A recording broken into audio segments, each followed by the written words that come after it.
Hello, नमस्कार। मैं हूं निर्मल, आप सबका विवरण पाठशाला में स्वागत करता हूं। चलिए, कैसे आप लोग? बढ़िया, बहुत बढ़िया। चलो, तो हमारी सीरीज चल रही है एनसीईआरटी की। ठीक है, आज हम जो एनसीईआरटी डिस्कस कर रहे हैं वो कर रहे हैं क्लास 12 की। और क्लास 12 में ह्यूमैनिटीज का एक सब्जेक्ट है पॉलिटिकल साइंस। उसी पॉलिटिकल साइंस का chapter number 4 India external relation discuss करेंगे। ठीक है, अब इस चैप्टर में हम सब कुछ पढ़ने वाले हैं कि इंडिया किस प्रकार से आजादी के बाद अपने एक्सटर्नल रिलेशन मेंटेन करेगा और किस प्रकार से अपनी फॉरेन पॉलिसी को फॉर्मुलेटेड करेगा, मतलब किस प्रकार से अपनी विदेश नीति को बनाएगा। हम ये सब डिस्कस करने वाले हैं। ठीक है, बड़ा मजा आएगा, बड़ा आनंद आएगा। बस शुरू से लेकर आखिर तक वीडियो को देखिएगा। 2 पार्ट में आएगी वीडियो, आज पहला पार्ट होगा, बाकी का कल हम नेक्स्ट क्लास में डिस्कस करेंगे। ठीक है, तो स्टार्ट करते हैं। चलिए, हम सब कुछ पढ़ेंगे लाइन टू लाइन। ठीक है, और बिल्कुल कहानी से पढ़ेंगे। ऐसा नहीं मैं लाइन लाइन पढ़ा तो बिल्कुल कहानी नहीं आएगी, बिल्कुल कहानी से हम समझेंगे। ठीक है, चलो स्टार्ट करते हैं। अब मुझे बताओ, इंडिया को आज़ादी कब मिली? सर कैसे सवाल है? सर, इंडिया को आज़ादी मिली 1947 को। 1947 में भारत को मिली आज़ादी, बिल्कुल मिली। जब भारत को आज़ादी मिली तो आज़ादी से पहले क्या चल रहा है भाई साहब? World war. हमें आज़ादी मिली 1947 में, है ना, और 1944 में क्या चला था? World war. और वर्ल्ड वॉर के 2-3 साल बाद हमारा देश आज़ाद हुआ कि नहीं हुआ आज़ाद? जब आज़ाद हुआ तो कहने के हमारे सामने चैलेंज था, एक इंटरनेशनल लेवल, ग्लोबल लेवल पर चैलेंज था। कोई हमने उसका नतीजा देख लिया। यदि हम अपने फॉरेन पॉलिसी या इंटरनेशनल लेवल पर, ग्लोबल लेवल पर कुछ पॉलिसी तैयार नहीं करेंगे तो हाल हमारा कैसा होगा? जो कंट्री वर्ल्ड वॉर में पार्टिसिपेट करा जिसने, उन जैसा हमारा भी हाल हो जाएगा। अब जरूरत थी भारत को कहीं ना कहीं एक इंटरनेशनल लेवल पर जो हमारे सामने चैलेंज आएंगे उनसे निपटने की। अब हुआ क्या? जब India was born in very trying and challenging international contest. सीधी सीधी बात है भाई, हम मतलब 1947 में आजाद हुए, 1944 में वर्ल्ड वॉर जस्ट खत्म ही हुआ था, सारे दुनिया आपस में लड़ रही थी। और ऐसे में हमें क्या मिली थी? कुछ सालों बाद आजादी मिली थी। फिर हुआ क्या? ये कि भाई साहब सब कंट्री बर्बाद हो गई थी लगभग वर्ल्ड वॉर की वजह से, है ना। तो अब कहीं ना कहीं जरूरत थी कि वापस से उनको रिकंस्ट्रक्ट किया जाए। और सही में भी इंडिया के सामने भी चैलेंज आएगा, ये इशू आएगा कि हमें भी कैसे रिकंस्ट्रक्शन करना पड़ेगा अपने को भी। ठीक है, सुनो। अब कुछ कंट्री ऐसी थी जहां पर क्या कोलैप्स कर गया, कॉलोनाइजेशन। सुनो, जैसे हमारा भारत 1947 में आजाद हुआ, पहले किससे कॉलोनी बन के बैठे थे अपन? इंडिया की कॉलोनी बन के बैठे थे। जबरदस्ती इंडिया, ब्रिटेन वालों ने इंडिया को अपनी कॉलोनी बना ली। अब कुछ देश ऐसे थे जो कहीं ना कहीं क्या किससे सॉरी कुछ देश ऐसे ऐसे थे जिससे बाहर निकले, किससे बाहर निकले? कॉलोनाइजेशन से बाहर निकले। जब कॉलोनाइजेशन से बाहर निकले उनके सामने चैलेंज क्या? इंटरनेशनल चैलेंज भी है, और अपने यहाँ क्या डेमोक्रेसी कैसे स्थापित करना है? डेमोक्रेसी। दूसरा, लोगों का वेलफेयर भी करना है। ये भी हमारे सामने सबसे बड़ा चैलेंज। अब हम भी आजाद हो चुके हैं तो कहने के ये सब टेंशन हमारे सामने थे, और कहने के ये सब चिंताएं हमें हमारी फॉरेन पॉलिसी में इंक्लूड करनी थी। अब सुनो हुआ क्या? हमें फॉरेन पॉलिसी बनाने की जरूरत क्यों पड़ी? सुनो, हमारे इंडिया में कौन आते? ब्रिटिशर्स 1608 में प्रवेश कर चुके थे। ये भाई साहब 1608 से लेकर 1947 तक बहुत लूटा इन्होंने अपने ब्रिटिशर्स ने बहुत लूटा हमें। अब इतना सारा लूट के गए, जब छोड़ के क्या गए? सुनो, जब गए तो छोड़ के क्या गए भाई साहब? इंटरनेशनल डिस्प्यूट पाकिस्तान बना के चले गए। आज भी हमारे सर पे खड़ा हुआ परेशान करता है हमें, है ना। ऊपर से भाई साहब गरीबी, बेरोजगारी, ये सब छोड़ के चले गए, और हमें दूर करनी थी। और भाई साहब दूर तो करना है, दूर करना है, और जो अंतरराष्ट्रीय मामले उनसे भी निपटना है, उनसे भी निपटना है। अब हुआ क्या? सुनो,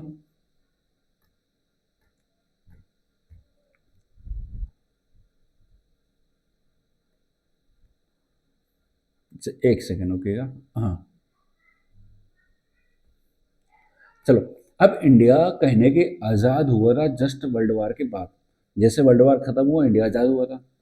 तो इंडिया ने डिसाइड करा कि भाई साहब हम अपनी फॉरेन पॉलिसी बनाएंगे, है ना। जब हम अपनी फॉरेन पॉलिसी बनाएंगे या अपने हम फॉरेन रिलेशन तैयार करेंगे तो उसमें क्या क्या ध्यान रखेंगे, हमारे सोवरेनिटी का।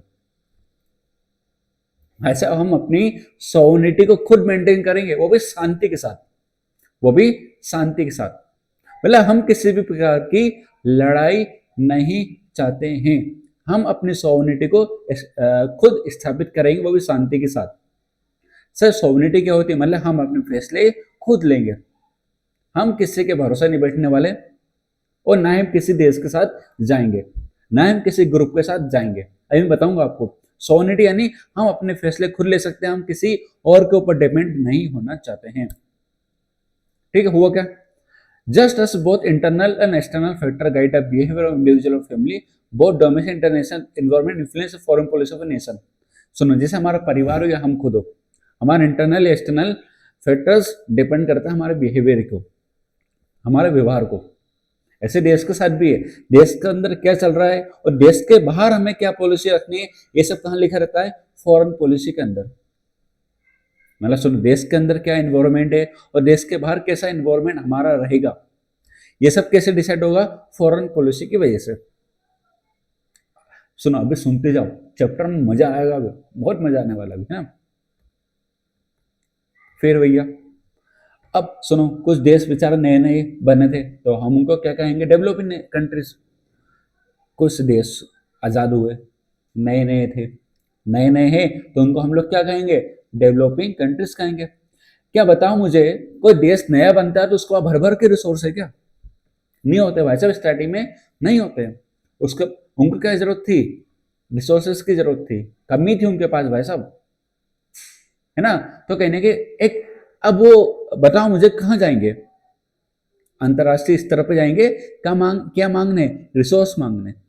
हुआ क्या, they pursue more modest goal than advance states, they focus more on peace and development in their own neighborhood. Moreover, their economic and security dependence on the more powerful state occasionally influence their foreign policy। अब भाई साहब सुनना, जैसे मान लो एक example लेते हैं India का ही, चलो इंडिया का मतलब एग्जांपल अपन एक ऐसे देश के लेते हैं जैसे हंगरी का लेते हैं, चलो सुनो, हंगरी का लेते हैं, किसी भी देश के ले लेते हैं एग्जांपल।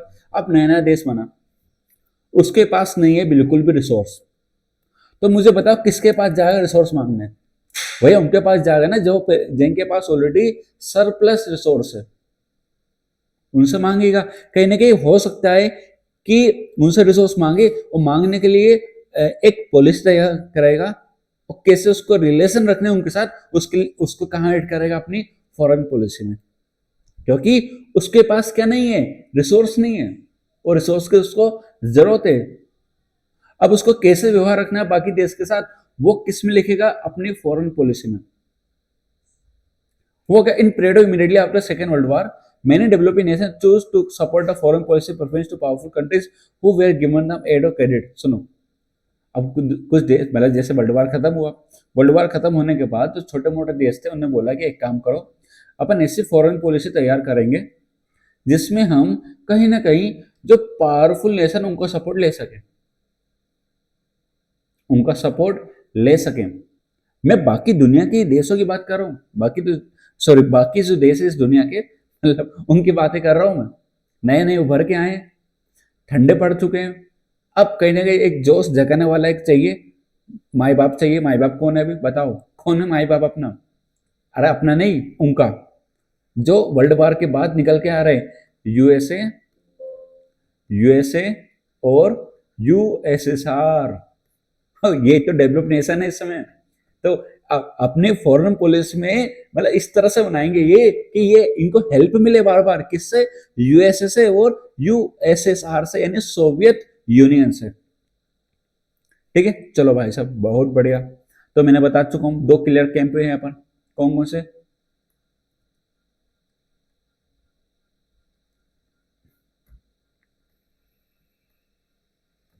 एक सेकंड रुकिए, हाँ चलो, मतलब क्लियर क्लियर दो कैंप बने हुए हैं, एक यूएसए दूसरा यूएसएसआर। कुछ देश किस तरफ जाएंगे, यूएसए की तरफ, कुछ देश कहाँ जाएंगे, यूएसएसआर की तरफ।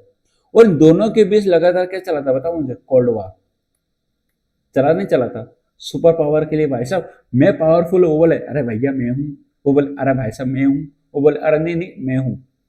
तो दोनों के बीच कोल्ड वॉर तो वैसे ही चल रही थी भाई साहब, वैसे ही चल रही थी। ठीक है, हुआ क्या, सुनिए। The general division country to clear came, और ऐसे ही भैया पूरी दुनिया जो सॉरी जो कुछ देश है बढ़ गए, दो कैंप में, दो ग्रुप में बढ़ जाते हैं। एक वो था जो किसके इन्फ्लुएंस में था, यूएस के, है ना, और एक किसके इन्फ्लुएंस में बना, सोवियत यूनियन के। दो ग्रुप बन चुके हैं, यूएस का, दूसरा सोवियत यूनियन का। अभी आप पढ़ो कंटेम्पररी वर्ल्ड पॉलिटिक्स में, वो बात की बात है, ठीक है। बट आपको यहाँ पर क्या किसका पढ़ना है, नॉन अलाइनमेंट मूवमेंट। अभी हम इंडिया पे आएंगे, सुनो। लेकिन जब इंडिया अपनी फॉरेन पॉलिसी बनाएगा तो क्या बताओ मुझे, क्या रखेगा वो, किस साइड जाएगा। इंडिया को भी अपनी फॉरेन पॉलिसी बनानी है ना, तो कहां जाएगा बताओ मुझे। यूएस की तरफ जाएगा कि यूएसएसआर की तरफ जाएगा। उधर कोल्ड वार चल रहा है, दोनों के बीच शीत युद्ध चल रहा है, यूएस और यूएसएसआर के बीच, है ना। कहीं ना कहीं पूरी अब जो इंडिया की पॉलिटिक्स अब कहां जाएगी, किस तरफ झुकेगी, है ना। अब हम शांति कैसे स्थापित करेंगे अंतरराष्ट्रीय स्तर पर। चलो अब देखते हैं इंडिया क्या करने वाला है, और इंडिया क्या कदम उठाएगा कि भाई साहब यूएस की तरफ जाएगा कि यूएसएसआर की तरफ जाएगा, देखते हैं। चलो सुनो, इंडिया एक ऐसा कंट्री नहीं है, चलो पढ़ना हमें पॉलिसी ऑफ नॉन अलाइनमेंट, भाई साहब सुन लेना बस इसको। अब इंडिया कहाँ जाएगा आपको पता लगने वाला है, अब मजा आएगा आपको थोड़ा सा और। तो सुनो, इंडिया एक मात्र ऐसा कंट्री नहीं है थी भाई साहब जिसके यहाँ पर नेशनल मूवमेंट हुआ हो। और भी ऐसे देश थे जिन्होंने कॉलोनियलिज्म एंड इंपीरियलिज्म के खिलाफ लड़ाई करी, जैसे कुछ एशियन और कुछ अफ्रीकन कंट्रीज थी। अब भाई साहब क्या हुआ, इंडिया में हमारा आता है सुभाष चंद्र बोस। कहने सुभाष चंद्र बोस शुरू से इनसे बना कर रख रहे थे बढ़िया एक व्यवहार। किन से व्यवहार बना रहे थे, वही कंट्री जो कहीं ना कहीं किसके खिलाफ स्ट्रगल कर रही है, कॉलोनियलिज्म एंड इंपीरियलिज्म के खिलाफ। ठीक है, फिर क्या हुआ, फिर देखते हैं। अब जो हमारी फॉरेन पॉलिसी रहेगी हमारे देश की, वो किसको रिफ्लेक्ट करेगी, डोमेस्टिक और एक्सटर्नल फैक्टर्स को कहने के रिफ्लेक्ट कर सकती है। अब सुनना, जब हमारी फॉरेन पॉलिसी बनाई जाएगी तो कहने की उसका आइडियाज कहाँ से लिया जाएगा, उन सब स्ट्रगल से लिया जाएगा जो कहने के हमारे इंस्पायर करता है, और उन सभी को हम लोग हमारी फॉरेन पॉलिसी में इंक्लूड करेंगे। अभी रुको, अभी कहानी स्टार्ट होने दो थोड़ी, ठीक है। अब कुछ सवाल है, जैसे हमने फर्स्ट चैप्टर में पढ़ा था कि भैया कहीं ना कहीं क्या चल रहा है, दो सुपर पावर आपस में लड़ाई कर रही है, कौन कौन, यूएसए और यूएसएसआर, ठीक है। और कहीं ना कहीं उसी टाइम पे क्या होगा, यूनाइटेड नेशन बना हुआ है, उसी टाइम पे न्यूक्लियर वेपन भी बना हुआ है। सुनो क्या क्या हो रहा है, एक कोल्ड वॉर चल रहा है, कोल्ड वॉर चल रहा है। उसी सेम टाइम पे यूएसए यूनाइटेड नेशन बना, सॉरी यूएसए नहीं, उसी सेम टाइम पे क्या बना है, यूनाइटेड नेशन बना हुआ है, ठीक है। उसी सेम टाइम पर आपका, एक सेकंड रुकिएगा, हम थोड़ा सा नेट बंद कर लेते हैं, अदरवाइज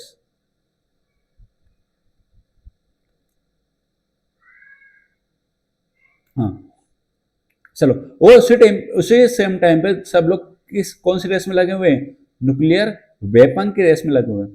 कौन सी रेस में लगे हैं, न्यूक्लियर वेपन की रेस में लगे हुए हैं। और किसका इमरजेंस हुआ, कम्युनिस्ट पार्टी का भी इमरजेंस हुआ है। किसका, देखिएगा। और उसी टाइम पे चाइना भी कम्युनिस्ट बन चुका है, चाइना का कम्युनिस्ट आ चुके हैं। कम्युनिस्ट मतलब जो अथॉरिटी गवर्नमेंट होती है, जो किसी की ना चलने दे, ठीक है। अब सुनो, अब इस समय इंडिया क्या करेगा बताओ। अभी इंडिया मतलब हम कहीं ना कहीं एक बैकग्राउंड तैयार कर रहे हैं, ठीक है, हम एक पूरा बैकग्राउंड तैयार कर रहे हैं। सुनो, हमारे इंडिया के जो पहले प्रधानमंत्री थे वो थे जवाहरलाल नेहरू जी, थे कि नहीं थे, बिल्कुल थे, ठीक है, पहले प्रधानमंत्री थे। साथ साथ ये कहते फॉरेन मिनिस्टर भी थे, भारत के पहले प्रधानमंत्री, और कहने के हमारे फॉरेन मिनिस्टर भी थे पहले। अब पूरा दावेदार किन पे आ चुका है, नेहरू जी के पास आ चुके कि नेहरू जी किस प्रकार से अपनी फॉरेन पॉलिसी को तैयार करेंगे। अब नेहरू जी किस साइड जाना चाहेंगे, यूएसए की तरफ कि यूएसएसआर की तरफ, ठीक है।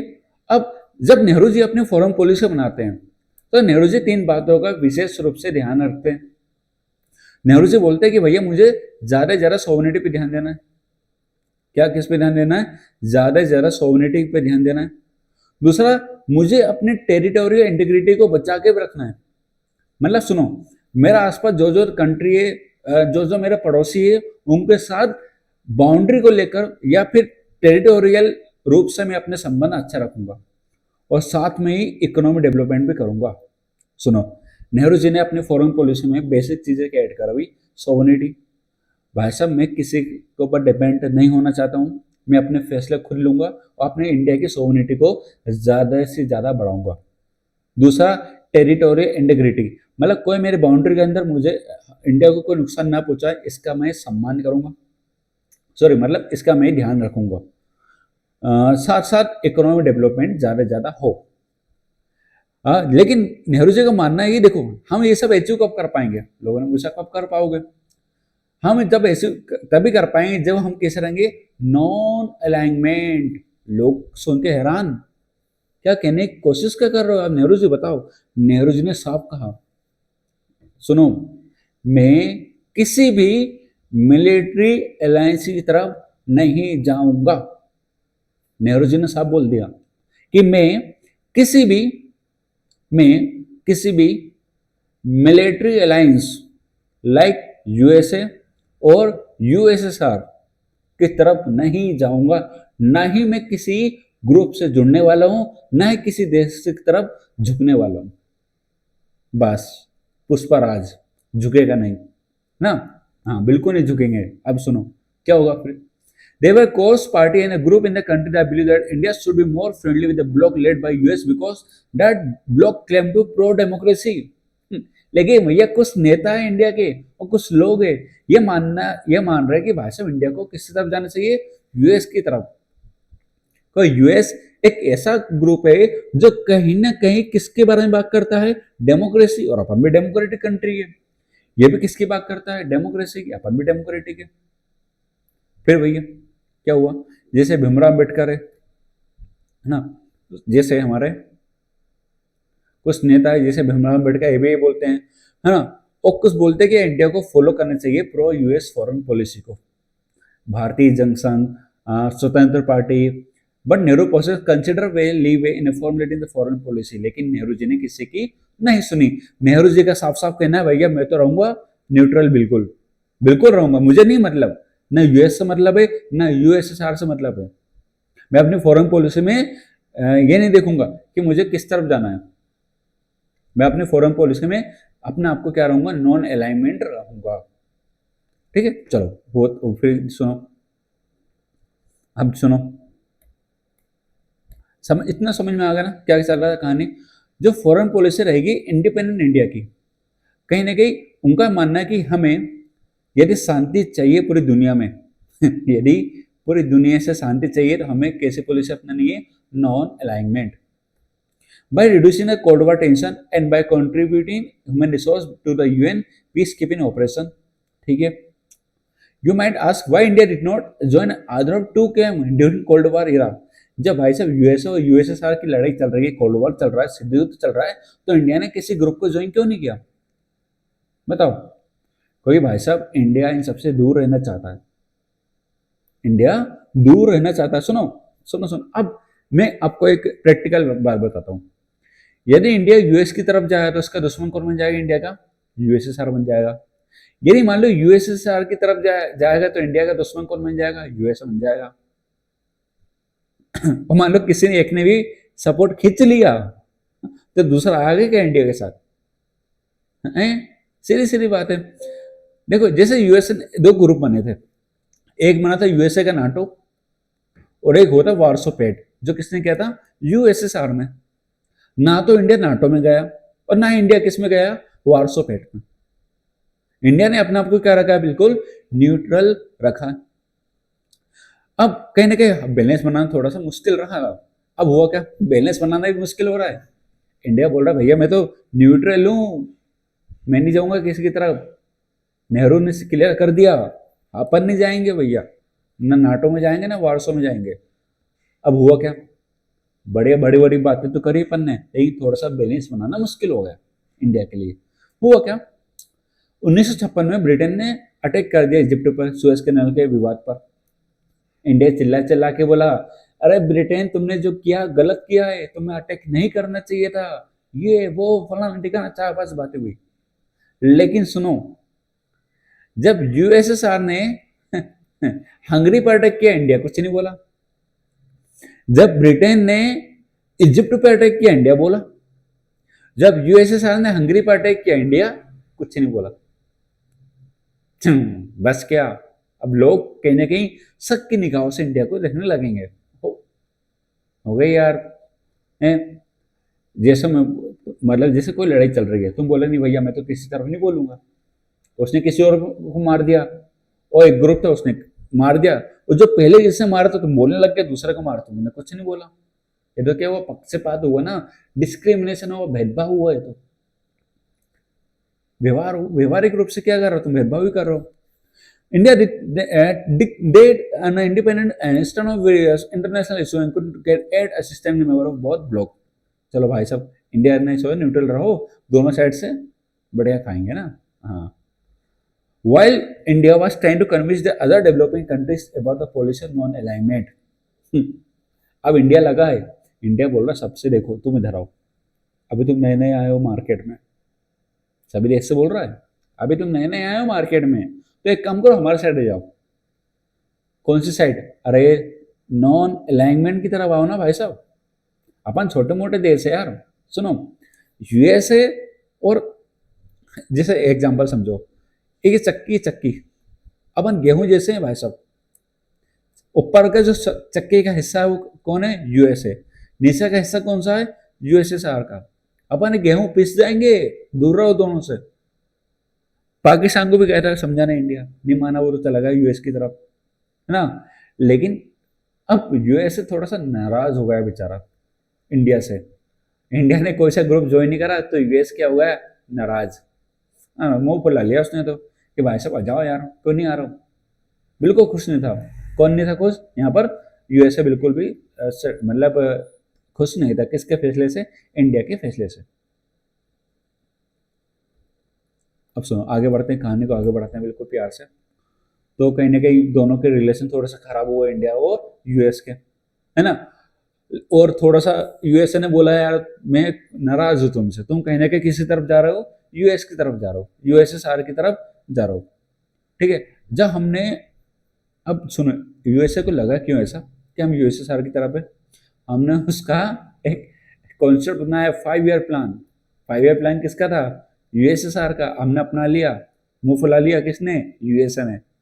हाँ, ये तो भाई साहब कुछ अच्छा नहीं हो रहा, अच्छा नहीं कर रहा हमारे साथ, है ना। चलो ठीक है, अब समझते हैं Afro Asian unity. Afro Asian unity, ठीक है। चलिए, अब हमारे पास इतना पोटेंशियल था, पावर थे, लोकेशन सब कुछ सही था। नेहरू ने बोला चलो अब चलते हैं अपन एशिया के छोटे छोटे देशों के पास, और कहीं ना कहीं उनके साथ एक अच्छा रिलेशन एस्टेब्लिश करने की कोशिश करेंगे। कहाँ कहाँ जाएंगे? एशियन कंट्री और अफ्रीकन कंट्रीज के पास जाएंगे, और एक यूनिटी बनाएंगे। आप उन देशों के पास चलते हैं जो छोटे मोटे विचारे, है ना। तो इंडिया ने क्या करी? कॉन्फ्रेंस करी। कब? मार्च 1947 में, the Asian relation conference. The Asian relation conference करता है इंडिया मार्च 1947 में, आजादी से कुछ महीने पहले। आजादी कब मिली? अगस्त में। उसके कुछ महीने पहले इंडिया क्या करता है? कॉन्फ्रेंस करता है। और क्या होता है, ऐसे इंडोनेशिया के लिए बोलता है कि भाई डच क्या करो उसका पास, बेटा भैया निकलो ऐसे, डच तुम जाओ इंडोनेशिया को कर दो, आज़ाद कर दो। फिर एक इंटरनेशनल कॉन्फ्रेंस आयोजित होती है 1949 में इसके लिए, डच के खिलाफ, ठीक है। और फिर इंडिया, चलो सुनो, सही है सही है, मतलब इंडिया उसके सपोर्ट के लिए, किसके सपोर्ट के लिए? इंडोनेशिया के सपोर्ट के लिए क्या करता है? इंटरनेशनल कॉन्फ्रेंस भी आयोजित करता है। फिर उसके बाद अफ्रो एशियन कॉन्फ्रेंस होती है एक और, कौन सी? The Afro Asian conference. कहाँ पर हेल्ड होती है? इंडोनेशिया की सिटी है बांडुंड, बांडुंड, है ना, बांडुंड में होती है, सॉरी, बांडुंड 1955, ठीक है। 1955 में एक और कॉन्फ्रेंस होती है बांडुंड में। बाद में इसी कॉन्फ्रेंस के थ्रू किसकी स्थापना होती है? नाम की, नॉन अलाइनमेंट मूवमेंट, ठीक है। और जो नॉन अलाइनमेंट मूवमेंट, उसकी पहली मीटिंग कब होती है? बेलग्राड के अंदर। कब? 1961 में। और नेहरू जी को फाउंडर बनते नाम के। ओके, चलो नाम बन चुका है, नेहरू जी बिल्कुल किसी के साथ जाना नहीं चाहते, ठीक है, सब बड़े चल रहा है। अब आता है भैया peace and conflict with China. चलो इसको बड़े प्यार से पढ़ते हैं। हाँ, फिर अपन तिब्बत का इशू पढ़ेंगे, फिर इस क्लास को खत्म करने की कोशिश करेंगे। चलो भैया, हमारे दो पड़ोसी, इंडिया का एक पड़ोसी कौन है, पाकिस्तान, दूसरा पड़ोसी कौन है, चाइना। इधर इंडिया, इधर क्या है, चाइना है। हमें पता है चाइना, इंडिया सॉरी, हमें पता है कि पाकिस्तान हमारे साथ तो आएगा नहीं, नहीं हमारे सामने दोस्ती का हाथ बढ़ाएगा। लेकिन चाइना तो है अच्छा दोस्त है यार। चाइना 1949 में कम्युनिस्ट सरकार यहाँ पर आ चुकी है, चाइना हमारा दोस्त बनेगा। पाकिस्तान जान दो भाड़ में, कोई दिक्कत नहीं है, लेकिन चाइना के साथ व्यवहार हमारा अच्छा होना चाहिए। कौन बोल रहा है ये, नेहरू जी, जवाहरलाल नेहरू जी बोल रहे हैं। चाइना हमारा दोस्त, हमारा प्यारा भाई है वो। कौन है, प्यारा भाई है। लेकिन वल्लभ भाई पटेल को पता है चाइना की हरकत है। वल्लभ भाई पटेल ने बोला कि यार देखो नेहरू जी, आज तुम दोस्ती करो, कल ये ना पीठ पे वो चाकू मारेगा तुम्हें, है ना। पर नेहरू जी बोले नहीं यार, ऐसा नहीं है, अच्छा है अपना चाइना, ठीक है, बढ़िया, कोई दिक्कत नहीं। फिर भैया क्या होता है, जो हमारे नेहरू जी है, 29 अप्रैल को चाइना के जो प्रीमियर है जू एनलाई से मिलते हैं। वो क्या साइन कर लेते हैं, पंचशील एग्रीमेंट। 29 अप्रैल 1954 को चाइना और इंडिया के बीच क्या साइन होता है, पंचशील। कौन कौन साइन करता है, नेहरू जी किसके साथ साइन करते हैं, चाइना के साथ, जू एनलाई के साथ। और कहीं ना कहीं अच्छा कदम माना गया नेहरू जी के लिए कि अब यहाँ पर दोनों के रिलेशन अच्छे हो जाएंगे, दोनों के रिलेशन बढ़िया मेंटेन होंगे यहाँ से, ठीक है। चलो प्यारी दोस्ती हो गई, हिंदी चीनी भाई भाई, है ना। अब ये वाली बातें होने लग गई। हाँ, लेकिन अब सुनो तुम, इस हिंदी चीनी भाई भाई में कहानी बिगड़ेगी। चलो आप थोड़ी सी केस समझो तिब्बत का। हाँ, तिब्बत एक सेंट्रल एशियन रीजन है, चाइना और इंडिया के बीच में। मतलब यहाँ पर चाइना है, यहाँ पर इंडिया है, बीच में क्या है, वहाँ तिब्बत है, बफर स्टेट की तरह है। इंडिया ने चाइना हमेशा ये क्लेम करता रहा कि भैया तिब्बत मेरा है और मेरा इस पर कंट्रोल रहेगा। लेकिन तिब्बत को आजाद था, और 1950 में चाइना पूरी तरह से कंट्रोल लेना चाहता है, किसके ऊपर, तिब्बत के ऊपर। और कहने तिब्बत की पॉपुलेशन ये बिल्कुल नहीं चाहती कि चाइना हमारे ऊपर कंट्रोल करे। और जब भी कुछ होता तिब्बत के मामले में तो इंडिया बोलता है, लेकिन इंडिया को चुप कर दे रहा है कौन, चाइना। भाई साहब भूल रहे हो तुम, पंचशील एग्रीमेंट 1954 में अपन ने साइन किया था, तुम हमारे आंतरिक मामलों में दखल नहीं दोगे। इंडिया क्या करे, चुप हो गया बेचारा। हाँ, मतलब आपको टेरिटोरियल इंटीग्रिटी सोवरेनिटी को मना कर रखना है, पंचशील अभियान साइन करा है तुमने, हाँ चुपचाप रहो बिल्कुल। हाँ, जो तिब्बत स्पिरिचुअल लीडर थे दलाई लामा, है ना, accompanied the Chinese premier Zhou Enlai during the official Chinese visit to India 1956। जब हमारे नहीं उनके, है ना, जब चाइना के प्रीमियर जू एनलाई आते उस समय दलाई लामा जो स्पेशल लीडर माने जाते हैं तिब्बत के, वो आते हैं इंडिया और नेहरू जी को सब कुछ बताते हैं। नेहरू जी को पूरी कंडीशन बताए, भैया किस प्रकार से तिब्बतियों के साथ गलत हो रहा है, चाइना हमारे ऊपर कंट्रोल करना चाहता है। सब इंडिया को पूरी समस्या बता दी, किसकी, तिब्बतों की। फिर भैया बात करें नेहरू जी ने, किससे बात करेंगे नेहरू जी, जुहू से, नाम पे क्या है, जुहू, है ना, जहू से बात करेंगे। बोला यार देखो यार तिब्बत के साथ थोड़ा सा यार देख लो यार क्या है मामला, कैसा क्या है। चाइना बोला यार तिब्बत एकदम खुश है, तिब्बत को उसकी ऑटोनॉमी दे दी है, कोई दिक्कत ही नहीं है भाई साहब, कोई कच्चू दिक्कत नहीं है। अब ये बात पता लगी तिब्बत में, तो 1958 में 1958 में क्या होता है, वहां पर रिवोल्ट हो जाता है ना, क्या हो जाता है, वहां पर रिवोल्ट होता है। अब ये महसूस होता है किसको, दलाई लामा के, भाई साहब कंडीशन बहुत खराब होने वाली है। तो 1959 में, कब, 1959 में दलाई लामा कहाँ भाग के आ जाते हैं, इंडिया। कहाँ भाग के आते हैं, इंडिया भाग कर आ जाते हैं। वो इंडिया से क्या मांगते हैं, एसाइलम, मतलब शरण दे दो हमें। तो इंडिया बोलता है जाओ कोई दिक्कत नहीं, शरण देते हैं हम तुम्हें। हम तो शुरू से मतलब हम तो बिल्कुल नहीं चाहते भाई साहब किसी भी प्रकार का वॉयलेंस हो, दंगे हो, लड़ाई हो। तुम आओ इंडिया में क्या रहो, शांति से रहो। इसलिए इंडिया में देख लो बहुत सारे हजारों रिफ्यूजी कहाँ गए, इंडिया में आ गए, कुछ बाकी देशों में चले गए। खास कर इंडिया में कहाँ पर आए, दिल्ली में आए और धर्मशाला में आ चुके हैं बहुत ज़्यादातर, तिब्बत।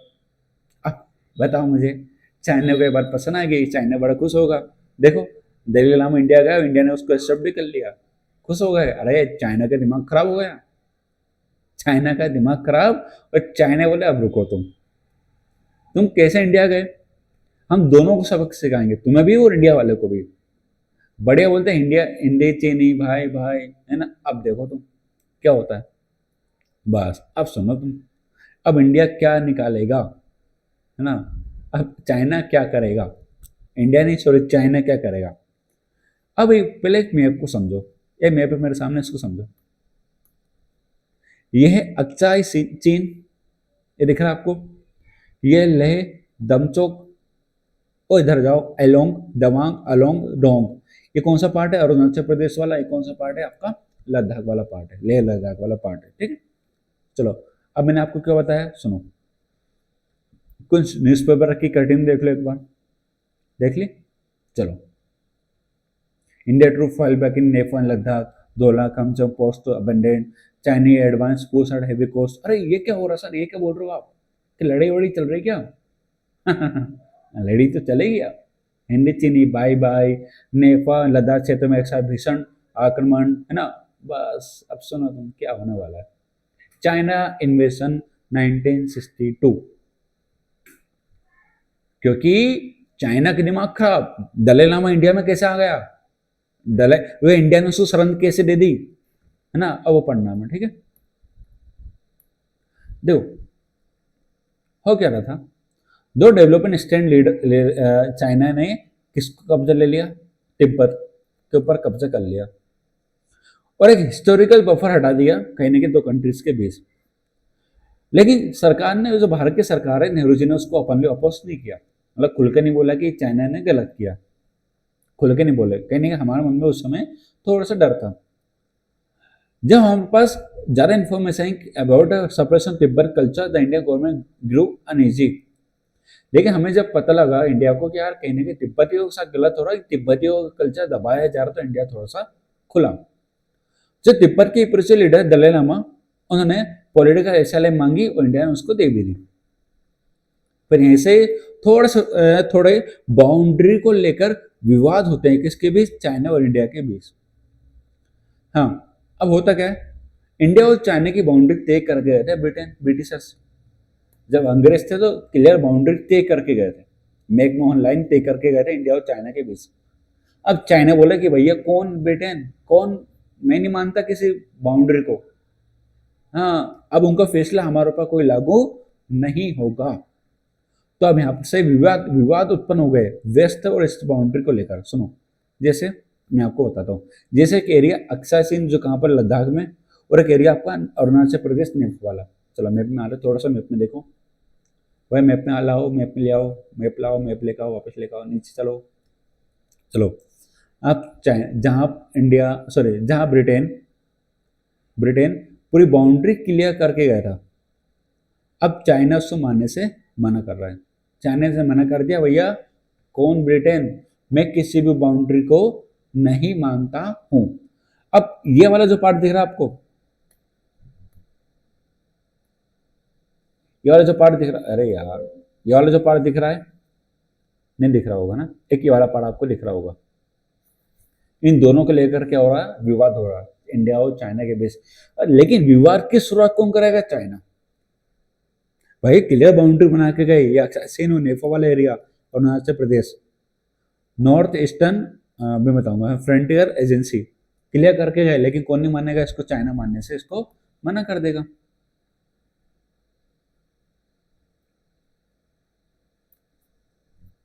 चलिए चाइना इसको मानने से मना कर देगा। फिर वही क्या होगा, ये लिखा भी है ना। बिटवीन 1957 से लेकर 1959 China occupy Aksai Chin area and build a strategic road there. अरे भाई साहब 1957 से लेकर 1959 तक चाइना रोड बना देता है कहाँ पर, अक्षय चीन में। हाँ, चाइनीज ट्रुप जाती है और रोड बना भी देती है 2 साल में। अब बताओ यहाँ पर किसका फेलियर है, इंडिया का है कि चाइना का? इंडिया का फेलियर है। और लोगों ने इस मामले को लेकर काफी उंगली उठाई, किसके ऊपर? नेहरू जी के ऊपर ना। फिर क्या हुआ? Despite a very long correspondence and discussion among top leaders, this difference could not be resolved. Several small border skirmishes between the army of two countries took place. मतलब बहुत सारे लीडर्स के बीच बात हुई, लेकिन इसका कोई सोल्यूशन आखिर तक नहीं निकल कर आ पाया। फिर हुआ क्या? यहाँ पर सारी दुनिया लगी है एक तरफ लड़ाई करने में, कोल्ड वार में लगी है, लेकिन चाइना क्या करता है पता है? एक छोटा सा अटैक कर देता है अक्टूबर 1962 में। अक्टूबर 1962 में चाइना अटैक कर देता है इंडिया के ऊपर, इंडिया के बाउंड्री, खासकर लद्दाख और अरुणाचल प्रदेश वाले क्षेत्र में। ये अटैक 7 दिन तक चला, कितने सॉरी 7 डेज तक चला, मैं दोनों को मिक्स कर दिया ना। ये वॉर लगभग 7 डेज तक चलता है। चाइना जाता है और कुछ एरिया को कैप्चर करता है, फिर वापस कुछ महीनों पर आता है, वापस से कुछ एरिया को कैप्चर करके वापस चला जाता है। और while Indian force could block the Chinese advance on the western front in Ladakh, in the east, China managed to advance nearly to the entry point of Assam Plain, finally declared a unilateral ceasefire to withdraw their way before the invasion began. India तैयारी start करता ही है, लेकिन China बोलता है cease fire, हम वापस लौटकर जाते हैं। मतलब सुनो, उसने अकेले नहीं सीज फायर कर दिया, हमारे तरफ से कोई सीज फायर उस समय नहीं था। अमेरिका आया, सॉरी चाइना आया, अटैक किया, कैप्चर किया, वापस चला गया। ठीक है। India was redundant, India image at home and abroad. अब यहाँ पर बताओ मुझे किसकी बेइज्जती हुई? चाइना की, इंडिया की? इंडिया की। कहने की इंटरनेशनल लेवल पर हमारी इमेज और ज्यादा गिर गई। फिर India had to approach the American and British for military assistance to tide over the crisis. वो इंडिया को जाना था इस समय। कहाँ जाना था? अमेरिका या फिर ब्रिटेन के पास जाना था, क्या मांगने के लिए? हेल्प मांगने के लिए। The Soviet union remain neutral during the conflict. जब ये विवाद हुआ तो कहीं नहीं गया। कौन? Soviet union. ना तो चाइना की तरफ गया ना इंडिया की तरफ गया। एक included sense of national humiliation and at the same time standard spirit of nationalism. कहने के हमें पता लग गया कि कहीं ना कहीं अंतर्राष्ट्रीय राष्ट्रीय स्तर पर हमारी बेइज्जती जरूर हुई है, लेकिन कहीं ना कहीं नेशनलिज्म की भावना बढ़ी उस समय। ठीक है। समूह टॉप आर्मी कमांडर ने रिजाइन करवा दिया उनसे कि भाई साहब क्या होगा ये, मतलब चाइना आया कैप्चर करके चला गया, तुम क्या कर रहे थे उस समय? मतलब कहीं ना कहीं फेलियर माना गया किसका? आर्मी का। और उन्होंने कुछ लीडर जो कमांडर्स थे उन्होंने रिजाइन कर दिया। जो समय डिफेंस मिनिस्टर थे के मेनन, वीके मेनन, उनको भी कैबिनेट छोड़ना पड़ा। नेहरू जी की भी मतलब काफी ज्यादा नेहरू जी को भी काफी ज्यादा क्रिटिसाइज किया गया और नेहरू जी का फेलियर माना गया। और नेहरू जी के खिलाफ नो कॉन्फिडेंस मोशन भी लाया गया लोकसभा के अंदर कि नेहरू जी को हटाओ, लेकिन हटा नहीं पाए थे। ठीक है। अब कहने का हमारा पॉलिटिकल मूड चेंज हो रहा था पूरे देश के अंदर। ओके, चलो, तो ये था हमारा क्या, चाइना को लेकर छोटा सा विवाद। उसके बाद नेहरू जी को नेहरू जी ने नागालैंड, मणिपुर, इन सबको देश का दर्जा, सॉरी देश नहीं राज्य का दर्जा भी दे दिया, यहाँ लिखा हुआ। फिर हुआ क्या? 10 Sino India conflict affect opposition as well, opposition को भी फिट करा, है ना। The growing rift between China and Soviet Union created irreconcilable difference between the Communist Party of India. हाँ, मतलब 2 तरह की पॉलिटिकल पार्टी बन गई, सीपीआई, एक मार्क्सवादी बन गया और एक कम्युनिस्ट पार्टी बन गई। ठीक है। फिर जब पार्टी स्प्लिट हो गई 1964 में, वो बना चुका हूँ, है ना। अब इंडिया के लीडर को थोड़ा सा अलर्ट कर दिया किसने? इस अटैक ने। और वापस से रीऑर्गेनाइजेशन किया गया, जो खासकर उन स्टेट को जो चाइना से टच करती है, जैसे नागालैंड, उसको एक राज्य का दर्जा दे दिया, मणिपुर, त्रिपुरा को यूटी बना दी, है ना। अब बोल सकते हैं भैया आप अपनी लेजिस्लेटिव असेंबली में इलेक्शन कराओ, कोई हमें की दिक्कत नहीं है। ठीक है। चलो भाई साहब, ये थी हमारी आज की पूरा डिस्कशन, जहां पर हमने डिस्कस करा चाइना के साथ विवाद और इंडिया ने अपनी फॉरेन पॉलिसी को किस प्रकार से तैयार किया। अब अगला विवाद बच्चा हमारा पाकिस्तान के साथ, और लास्ट पढ़ेंगे हम न्यूक्लियर पॉलिसी हमारे किस प्रकार से रही। ठीक है, ये हम पढ़ेंगे आपको नेक्स्ट क्लास में। ठीक है, फिर मिलते हैं हम नेक्स्ट क्लास में। यदि आपको क्लास पसंद आई तो प्लीज़ लाइक शेयर और सब्सक्राइब जरूर करिएगा। चलिए, मज़ा आया, बहुत बढ़िया। चलिए फिर मिलते हैं नेक्स्ट क्लास में। Thank you very much. जय हिंद, जय भारत।